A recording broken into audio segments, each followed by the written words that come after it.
ગાંધીનગરમાં ગૌણ સેવા કચેરીએ ઉમેદવારોએ વિરોધ દર્શાવ્યો। સીસીઈ ગ્રુપ એનું પરિણામ જાહેર કરવાની માંગ કરવામાં આવી અને ગ્રુપ બીની પરીક્ષાની તારીખ જાહેર કરવામાં આવે તેવી ઉમેદવારોએ માંગ કરી છે।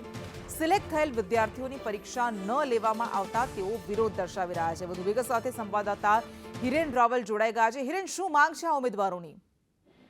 ગૌણ સેવા પસંદગી મંડળ દ્વારા લગભગ 1 મહિના કરતા વધુ સમય પહેલા સીસીઈની પરીક્ષા ગ્રુપ એની લેવામાં આવી હતી, પરંતુ હજી સુધી એનું પરિણામ જાહેર કરવામાં નથી આવ્યું। આ સિવાય ગ્રુપ બીની પરીક્ષા માટેની કોઈ તારીખ જાહેર કરવામાં નથી આવી। કોર્ટ મેટર હોવાના કારણે મંડળ આ કોઈ નિર્ણય નથી લઈ શકતી તે પ્રકારની સ્થિતિ છે। જો કે કોર્ટે કોઈ પણ પ્રકારનો સ્ટે આપ્યો નથી, પરંતુ જે મંડળ છે એ કોર્ટમાંથી અન્ય કોઈ વિષય આવે તો એમાં ફેરફાર ન કરવો પડે એટલા માટે આ બંને પરીક્ષા, એક પરીક્ષાનું પરિણામ અને બીજી પરીક્ષાની તારીખ અટકાવી રાખી છે।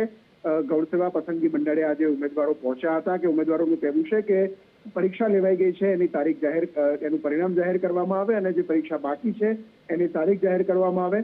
ગુજરાત હાઈકોર્ટે કોઈ પણ પ્રકારનો સ્ટે આ પરીક્ષાના સંદર્ભે નથી આપ્યો, તો એ સ્ટે નથી આપ્યો એના કારણે પરીક્ષા લેવી જોઈએ। જો કોર્ટ પછી કોઈ હુકમ કરે છે તો એના આધારે મંડળ કાર્યવાહી કરે, પરંતુ અત્યારે જે કામ ચાલે છે એની સ્પીડ વધવી જોઈએ, કારણ કે આ સીસીઈની પરીક્ષા એ છે કે જેમાં સીબીઆઈટી પદ્ધતિના કારણે વિરોધ થયો હતો, એમાં કેટલીક ગડબડીઓ સામે આવી હતી અને એ તમામ બાબતોને લઈને લગભગ 30 થી 35 જેટલા પ્રશ્નો ગુજરાત હાઈકોર્ટની અંદર પણ ચેલેન્જ કરવામાં આવ્યા છે।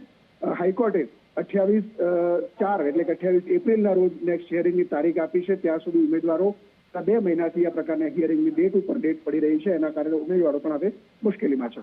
જી, આભાર આપનો।